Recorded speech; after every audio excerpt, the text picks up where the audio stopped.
আমি কথা পাতি আছোঁ পঞ্চায়তসমূহত কেনেধৰণৰ পৰিৱেশ চলি আছে। বৰ্তমান আজি আমি উপস্থিত হৈছোঁহি বোকাখাটৰ উত্তৰ মহুৰা পঞ্চায়তত আৰু উত্তৰ মহুৰা পঞ্চায়তৰ ৰাইজে কি চিন্তা কৰিছে, কেনেধৰণে এই পঞ্চায়ত নিৰ্বাচনত কেনেধৰণৰ প্ৰাৰ্থীক তেওঁলোকে নিৰ্বাচিত কৰিব, এই কথাখিনি পাতিবলৈ আমি সাধাৰণ ভোটাৰৰ ওচৰত চাপিছোঁ আৰু এটা পৰিৱেশ দেখুৱাইছোঁ অমৰবৰীৰ জৰিয়তে।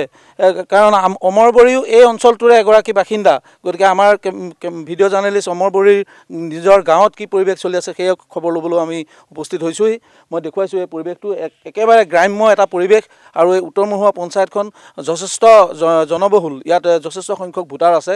গতিকে এই ভোটাৰসকল সাধাৰণ ভোটাৰ, কৃষক, আটাইখিনি মানুহেই ইয়াৰ কৃষক পৰিয়ালৰ। গতিকে এই কৃষিজীৱী লোকসকলৰ মনত পঞ্চায়ত নিৰ্বাচনক লৈ কেনেধৰণৰ চিন্তা চৰ্চা হৈছে এই কথা পাতিম। প্ৰথমতে মই বাইদেউৰ পৰা আৰম্ভ কৰোঁ। বাইদেউ, ৰঙালী বিহুৰ মাজতেই আচলতে নিৰ্বাচন আহিলে, এফালে বিহু পাতিলে, এতিয়া আকৌ নিৰ্বাচনৰ বাবে আপোনালোকে এনেধৰণে ব্যস্ত হৈ থকা দেখিবলৈ পাইছোঁ। কি চিন্তা কৰিছে ৰাইজে? আমি আজি প্ৰচাৰ চলাইছোঁ আৰু AGP আৰু BJP আমি দুটা দলে লগ লাগি আজি 6 নং আৰু 5 নঙত প্ৰচাৰ চলিবলৈ আৰম্ভণি কৰিছোঁ, গোটেইখিনিয়ে লগ লাগি পেলি। এতিয়া ৰাইজে কি কৈছে? সাধাৰণ ৰাইজে, আপোনালোকৰ গাঁৱৰ ৰাইজে কি বুলি কৈছে? কোনফালে তেওঁলোকে মন মেলিছে, কোনফালে মন দিছে তেওঁলোকে? গাঁৱৰ ৰাইজে ভালেই কৈছে বাৰু। য'ত চৰকাৰ আছে তত বিবেচনা কৰি ভোট দিলে ভাল হ'ব বুলি কোৱা হৈছে। মই আপোনালোকৰ ওচৰলৈ আহিছোঁ, কওকচোন কেনেধৰণৰ ৰাইজৰ চিন্তা চৰ্চা? হয়, ৰাইজৰ চিন্তাধাৰা বহুত ভাল। যাৰ চৰকাৰ তেওঁলোককে সকলোৱে সমৰ্থন কৰিছে আৰু আমি গাঁৱত সকলোকে দেখিছোঁ আৰু উপযুক্ত সেইকেইজন প্ৰাৰ্থীকে উপযুক্ত বুলি মনোনীত কৰিছে। মই দেখিছোঁ আইতা খুইদেউহঁত আছে। খুইদেউ, কেনেকুৱা বিহু পাতিলে? ভালকৈ পাতিলোঁ। এতিয়া ভোট দিব নাই? দিম। কেনেকুৱা ধৰণৰ মানুহক ভোট দিব আপুনি? চৰকাৰী ফালে দিব। এতিয়া সা সুবিধাবোৰ পাইছে নে আপোনালোকে? পাইছে। আপোনালোকৰ গাঁৱৰ ৰাস্তা পদূলি এইবিলাক হৈছে নে? যথেষ্ট হৈছে আৰু হ'বলৈ বাকী আছে বাৰু। বানপানী আহিলে আপোনালোকৰ ভয় লাগে? মই আহিছোঁ আমি বানপানীৰ সময়ত, গতিকে আহক খুইদেউ, আহক। আঁতৰি গৈছে, কেমেৰা সন্মুখত কথা পতাৰ অভ্যাস নাই, একেবাৰে সাধাৰণ লোক যিহেতু। মই আপোনাৰ ওচৰলৈকে আহিছোঁ।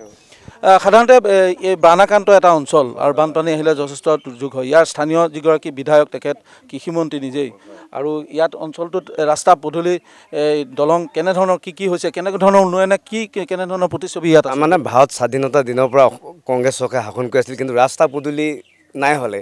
যেতিয়া আমাৰ মিত্ৰজোঁট চৰকাৰ হৈ গ'ল, ভাৰতীয় জনতা পাৰ্টি অসম গণ মিত্ৰজোঁট যেতিয়া চৰকাৰ হ'ল, আমাৰ প্ৰায় এতিয়া আপুনি আহিছে গাড়ী চলাই একদম পকা ৰাস্তাতে আহিব পাৰিছে। আগত এইবিলাকৰ মানুহ খোজকাঢ়িবলৈ দিগদাৰ হয়। এতিয়া গাঁও উন্নয়ন হৈছে। মোৰ উত্তৰ মহুৰা বুলিয়ে নহয়, দিছৈ, গুলুং, দুহুতি আৰু এই কিবা গুলুং টেমেৰা, সেই 4টা পঞ্চায়ত তাৰমানে আগত একেবাৰে মানুহ যাবলৈ উপায় নাথাকিলে, কিন্তু আজিকালি সেইটো অৱস্থা নাই। আজিকালি গুলুঙলৈ যাবলৈ আগতে 2 ঘণ্টা লাগে, এতিয়া খুব বেছি 15 মিনিট লাগে গুলুং টেমেৰা যাবলৈ। আৰু ব্ৰহ্মপুত্ৰ কাণলৈকে ৰাস্তা হৈছে, দলং হৈছে, পকী দলং হৈছে। আকৌ আমাৰ এই কমাৰগাঁৱৰ পৰা কমাৰগাঁও ধুদুৱালিটো আমাৰ বংকাললৈকে হ'ব, কাম প্ৰায় আৰম্ভ কৰি আছে। এইফালে নিকৰিলেও আমাৰ যিকেইটা ৰাস্তা বানপানীয়ে আমাক ডেমেজ কৰিলে, সেইখিনি আকৌ নতুনকৈ আকৌ আমাৰ ৰাস্তা হৈ গৈছে। এতিয়া আমাৰ ইমান অভাৱ নাই। ৰাইজে কি কৈছে? নিৰ্বাচন ৰাইজে কৈছে চৰকাৰ বা যিখন চৰকাৰে আমাক সুবিধা দিছে সেইখন চৰকাৰকে ভোট দিব আৰু বিপুল ভোটত ভোট দি জিকাব। ইয়াত অৰুণোদয়ৰ পৰা আৰম্ভ কৰি যিসমূহ পাইছে, অৰুণোদয় বিধৱা পাইছে, অবিবাহিত পাইছে, সাধাৰণ BPL থকা প্ৰায়খিনিয়ে বাকী নাই। তাৰমানে যিখিনি নাই পোৱালে আকৌ নতুনকৈ লিষ্ট হৈ পেলাই অৰুণোদয় পাব। কিন্তু মই আৰু এটা কথা সুধিম এইখিনিতে, যিহেতু কথাটো ওলাইছেই ৰাইজৰ সা সুবিধাক লৈ। ইয়াত যিহেতু যোৱাবাৰ যি বানপানী হৈছিলে, এটা মাথাউৰি ভাগিছিল আৰু যথেষ্ট ৰাইজৰ ক্ষতি হৈছিল, সেই ক্ষতিপূৰণবিলাক ৰাইজে অলপ পাইছে নাই? কি যিখিনি একেবাৰে ডেমেজ হৈছে সিহঁতে ফুল পাইছে, যিখিনি হাফ ডেমেজ কিন্তু প্ৰায় পইচা পাই শেষ হ'ল, সকলোৱে পাই খাই শেষ হ'ল। ৰাইজৰ তেতিয়া সন্তুষ্টিটো দেখা পোৱা গৈছে। হয়, 3টা কিস্তি পাইছে। প্ৰথম কিস্তিত সোমাইছে 5,000ৰ 5,000 এটকা কম। দ্বিতীয় কিস্তিত সোমাইছে 4,500 টকা। তৃতীয় কিস্তিত সোমাইছে 4,000 টকা। মানে সৰ্বমুঠ যিখিনি আচলতে লাগতিয়াল যিখিনি তেওঁলোকৰ ক্ষয়ক্ষতি হৈছিল আৰু অৰুণোদয় যিটো আছিল, আমি কমিটি আছিলোঁ, যিখিনি পাব লাগে প্ৰায় মানুহখিনিয়ে গুচি আহিছে আৰু কিছুমান মানুহ বা থাকি আহিছে, হ'লেও পিছৰ লিষ্টখনত গুচি আহিছে। চৰকাৰে বহুত সুবিধা দিছে। সেইবাবে ৰাইজে এতিয়া চৰকাৰৰ ফালে মানে তেখেতসকলৰ চব ঘূৰি আছে। কিন্তু আমি প্ৰতি ঘৰৰ মানুহ আমি চবেই আমাক নিজেই মাতিছে, আহিব আপোনালোকে আহিব।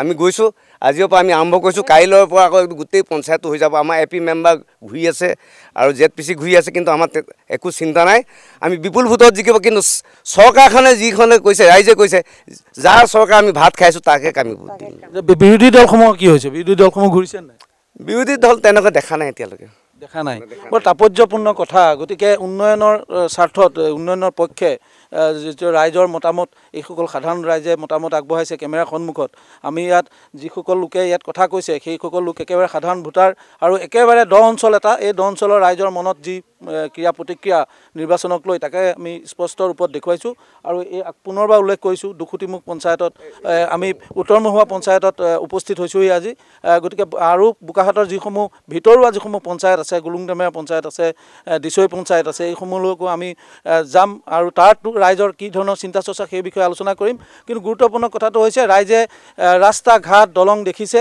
আৰু সেই ধৰণে তেওঁলোকৰ আঁচনিসমূহৰ কথা উল্লেখ কৰিছে যে বহুতে পাইছে আৰু পাবলগীয়া আছে কিন্তু ৰাইজ আশাবাদী যে শাসকীয় চৰকাৰখনৰ যিসমূহ দলে পৰিচালনা কৰি আছে সেই দলসমূহৰ প্ৰাৰ্থীসমূহক সমৰ্থিত প্ৰাৰ্থীসমূহৰ ক্ষেত্ৰত তেখেতসকল আশাবাদী আৰু তাৰ তুলনাত উল্লেখ কৰিছে বিৰোধী দলৰ এইসমূহ কুচকাৱাজ আমি পঞ্চায়ত নিৰ্বাচনৰ ক্ষেত্ৰত বিভিন্ন স্থানত গৈ দেখিছোঁ তেখেতসকলৰ প্ৰাৰ্থীয়ে হওক বা তেখেতসকলৰ সমৰ্থিত নেতা বা কৰ্মী তেখেতসকলক কিন্তু আমি কুচকাৱাজ তেনেধৰণে পৰিস্ফুট হোৱা আমি দেখিবলৈ পোৱা নাই এয়াই হৈছে বাস্তৱ ছবি এয়া বোকাখাটৰ উত্তৰ মহুৰা অঞ্চলৰ এয়া ছবি আমি দেখুৱাইছোঁ আৰু ইয়াৰ পাছত আমি বিভিন্ন পঞ্চায়তলৈ আমি যাম আৰু সাধাৰণ ভোটাৰে কি কয় পঞ্চায়ত নিৰ্বাচনক লৈ কি চিন্তা চৰ্চা আৰু যিসমূহ দল এই দলসমূহ প্ৰাৰ্থীসমূহে কেনেধৰণে প্ৰচাৰ চলাইছে ঘৰে ঘৰে গৈ তেখেতসকলে আহ্বান জনাইছে ভোট দিবলৈ এই কথাখিনি আচলতে গুৰুত্বপূৰ্ণ আৰু এই দৃশ্য আমি উত্তৰ মহুৰাৰ পৰা দেখুৱাইছোঁ